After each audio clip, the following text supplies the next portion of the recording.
Sintayong sadar betul kemampuan tim nasional Indonesia, materinya, terus kemampuannya, persiapannya tidak mungkin meladeni Vietnam yang notabene ranking FIFA-nya lebih bagus.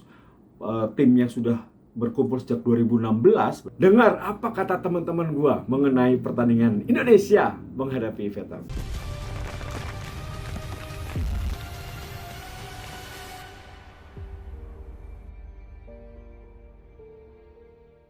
Indonesia berhasil meraih hasil seri menghadapi tim kuat Vietnam. Meskipun memang 2 kali 45 menit plus 7 Indonesia selalu diserang, ditekan, tapi ini merupakan hasil yang menurut gua harus diapresiasi, hasil yang sangat bagus karena memang Vietnam jelas berada di atas Indonesia secara materi dan secara kemampuan, secara ranking FIFA.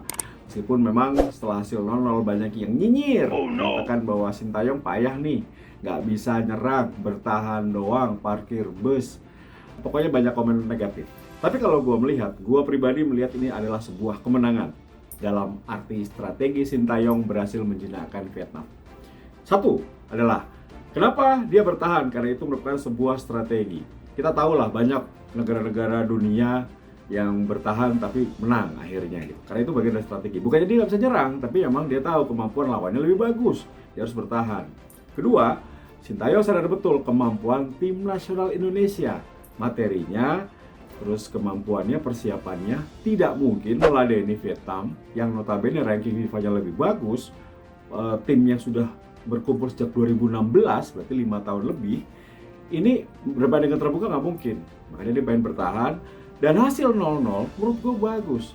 Komentari bahasa Inggris juga mengatakan bahwa stres, frustasi Vietnam menghadapi pertahanan yang luar biasa dari Indonesia.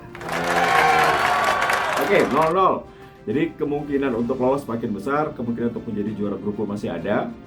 Tapi kita harus apresiasi bahwa inilah kemenangan strategi Sintayong atas Park Hang-seo. Lagi-lagi Park Hang-seo harus kesulitan menghadapi Sintayong. Kita tahu di Liga Korea mereka sering bertemu, kalau nggak salah Sintayong lebih unggul jauh. 10 kali pertemuan antara kedua pelatih ini, Sintayong unggul 8 kali, seri 1 kali, kalah 1 kali Park Hang-seo, kalau nggak salah. Kalau nggak salah ya benar. Tapi kenyataannya adalah Sintayong kembali unggul. Pusing, yang ngomong-ngomong gede nih Park Hang-seo ngomong bahwa kemarin diem, pucat, stres. Oke. Ya itulah bubu-bubu dari sepak bola ya. Menarik, Cywar selalu dilakukan. Oke. Gue akan mereview sedikit mengenai Indonesia menghadapi Vietnam. Apa yang menarik? Yang menarik adalah starting line up. Sebelum starting line up, ketika pemanasan, kan gue di studio, gue siaran, gue lihat clean fit, gue lihat cedera bahu Hernando, digantikan Nadio di saat-saat akhir. Sehingga Indonesia di pertandingan itu tampil tanpa penjaga gawang cadangan. Serem kan? Untungnya aman-aman saja. Kemudian dari formasi 4-1-4-1 yang biasa dimainkan dirubah menjadi 5-4-1 yang bertransformasi menjadi 4-5-1 kalau Alfredo Dewangga maju menjadi DM bersama dengan Rahmat Irianto, kalau nggak dengan Ricky Kambuaya. Ini luar biasa. Sintayong sudah memikirkan kekuatan Vietnam di lini tengah jangan dilawan.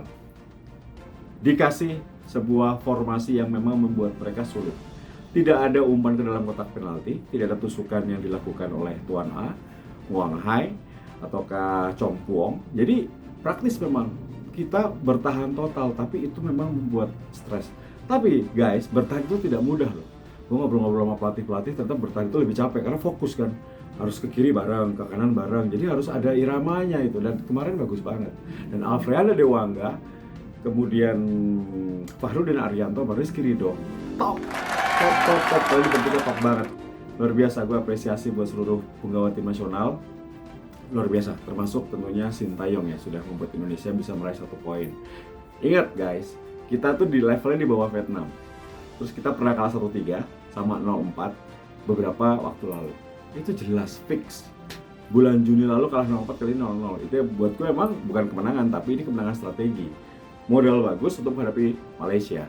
Kita siap ketemu Vietnam nanti di final, tapi pasti situasi berbeda. Gitu guys. Nah, gue rasa itu sebuah kemenangan strategi. Sintayong merubah beberapa pemain, yang tidak dirubah Ezra Walian emang ya. Dia mencoba untuk Ezra Walian ini menurut gue itu menunggu satu counter. Kalau ada counter kita dapat, masalah kita nggak dapat counter gitu. Tapi ya sudah, nggak apa-apa. Masuknya Evan Dimas di babak kedua sedikit membuat ada aliran serangan kemudian Asnawi yang kecapean diganti Rizky Wibrianto, Ramai Rumake juga masuk menggantikan Irfan Jaya, luar biasa juga di Irfan Jaya. Pokoknya semua pemain main bagus banget, nyerang, bertahan, rapi. Jadi tidak ada yang egois, semua bermain untuk Garuda, semua bermain untuk Merah Putih, dan tentunya sesuai dengan instruksi dari Sintayong. Nah, 0-0 oke.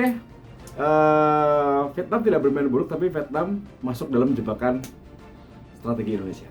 Gitu. Nanti terakhir rame nih, Vietnam melawan Kamboja, ya pasti menang, tinggal berapa gol yang mereka ciptakan. Indonesia lawan Malaysia, hajar Malaysia, harus menang. Oke, itu opini gua guys, lu setuju nggak? Kalau nggak setuju nggak apa-apa.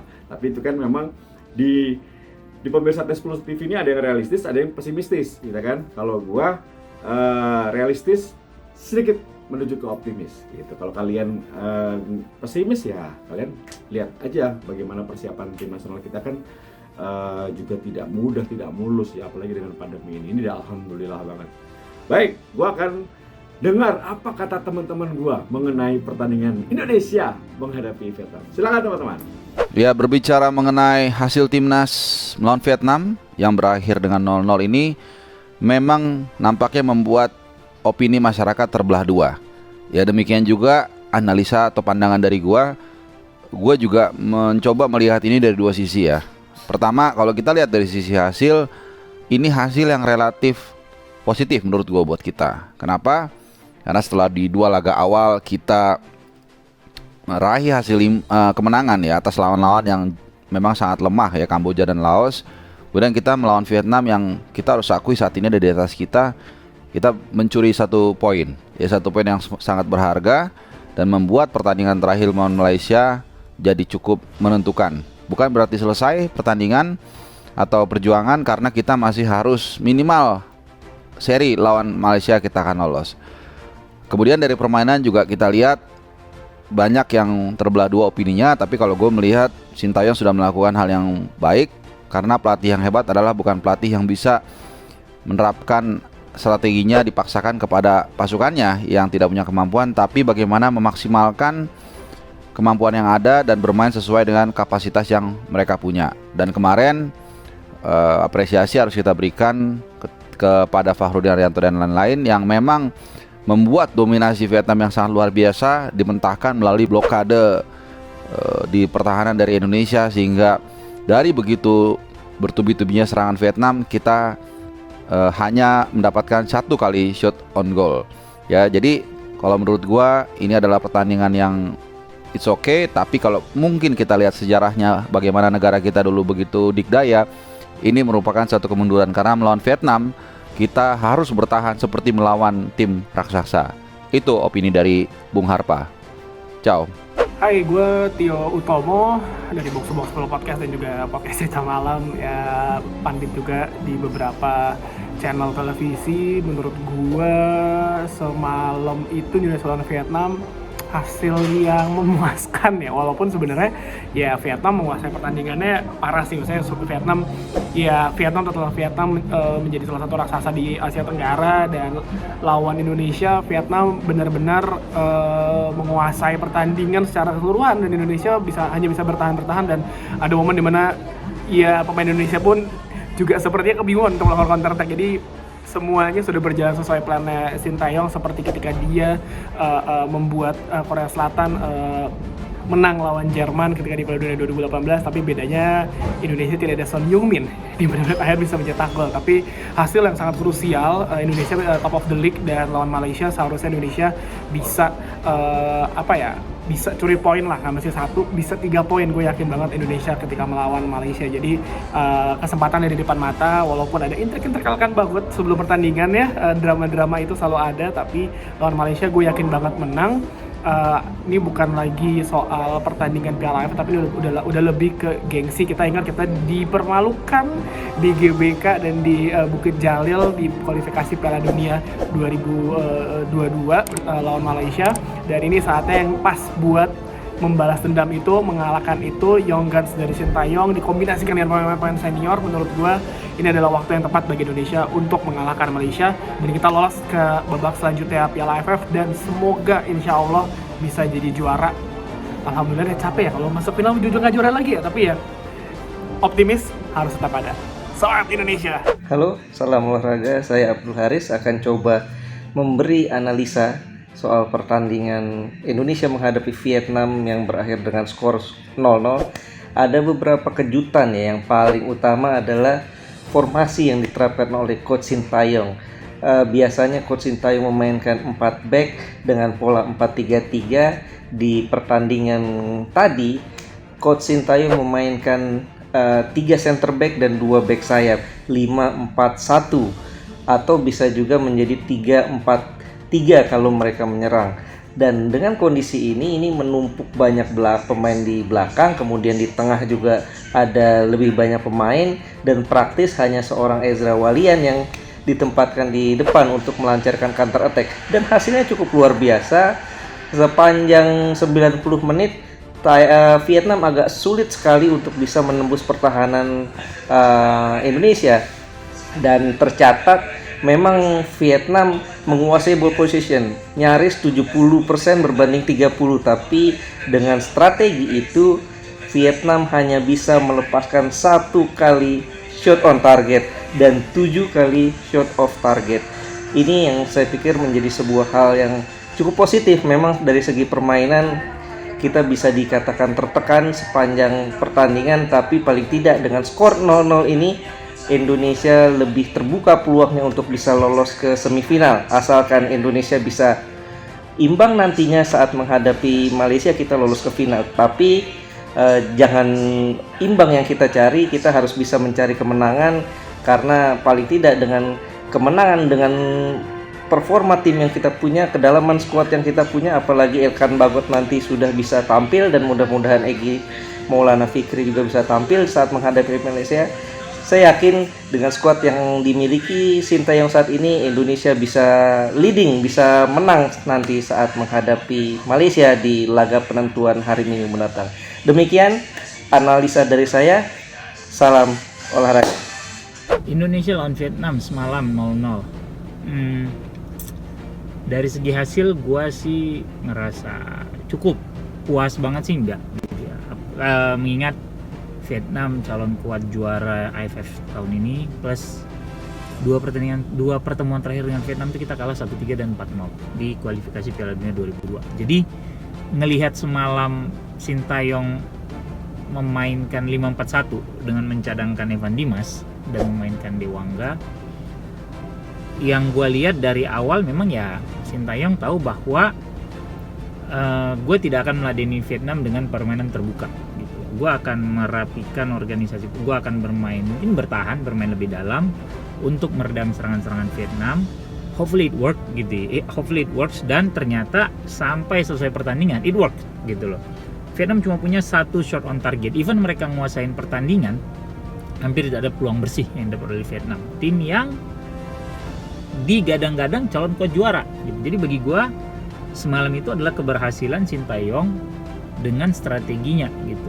Karena sekarang jalan Indonesia cuma tinggal melawan Malaysia di pertandingan terakhir yang secara hitungan matematis mungkin dia ada berhitung ya bisa menang nih lawan Malaysia gitu. Makanya semalam PD bermain lebih bertahan menghadapi Vietnam gitu. Itu yang gue lihat. Dan memang harus dikasih kredit gitu ya, betapa disiplinnya pertahanan Indonesia semalam, sehingga ya kayak tadi gue bilang hampir tidak ada peluang bersih yang didapatkan oleh pemain-pemain Vietnam gitu. Tapi bisa jadi akan menjadi bumerang juga hasil kemarin gitu. Karena dengan hasil seri 0-0, pertandingan terakhir tuh harus minimal Indonesia harus seri. Karena kalau sampai Indonesia kalah oleh Malaysia, 99% kali timnas akan tersingkir. Karena di saat yang bersamaan Vietnam akan melawan Kamboja, tim yang sudah tidak punya peluang juga, dan di atas kertas juga akan bisa dikalahkan oleh Vietnam. Jadi hasil semalam itu mempunyai dua sisi gitu ya. Keberhasilan menahan seri Vietnam membuktikan bahwa mereka tidak superior, bahwa Indonesia bisa menahan Vietnam under Sintayong gitu ya. Tapi di sisi lain juga sedikit mengancam peluang untuk lolos gitu. Itu kalau menurut gua. So semoga lawan Malaysia nanti Indonesia bisa mendapatkan hasil yang terbaik sehingga timnas bisa lolos ke semifinal dan syukur-syukur bisa menjadi juara di gelaran AFF tahun ini. Itu aja sih kalau menurut gua. Nah kan hampir sama semuanya komentarnya, semuanya pasti happy meskipun tidak menang, tapi ini harus diapresiasi. Satu poin yang sangat penting menghadapi tim kuat Vietnam, salah satu tim unggulan di grup B, salah satu tim yang memang diunggulkan sejak awal untuk menjadi juara bersama dengan Thailand. Kita bisa tahan imbang 0-0 dan mereka sulit sekali membobol gawang Nadeo. Masuk kotak penalti aja susah, apalagi mau nendang. Bagus banget Sintayong. Oke, kalau gue sudah melihat ini progresnya bagus banget ya. Semoga ini ya bukan jadi euforia juara, tidak, tapi kita harus bersyukur. Tinggal fokus menghadapi Malaysia. Karena apa? Menghadapi Malaysia harus menang. Kalau ingin lolos ya menang. 1-0 kayak 2-0 kayak menang. Dan tidak boleh kalah lawan Malaysia, guys. Tidak ada cerita lagi kalah lawan Malaysia. Di bawah Sintayong kita percaya kita akan mampu mengalahkan Malaysia ya. Bungkam mulut mereka, kita menang. Oke, terima kasih guys sudah menyaksikan Tes 10 TV. Juga terima kasih teman-teman sudah memberikan opini di Tes 10 TV kali ini. Kita akan ketemu lagi di konten AFF Suzuki Cup 2020 berikutnya. Tio Nugroho, sign out. Jaya terus Tim Nasional Garuda. Bye.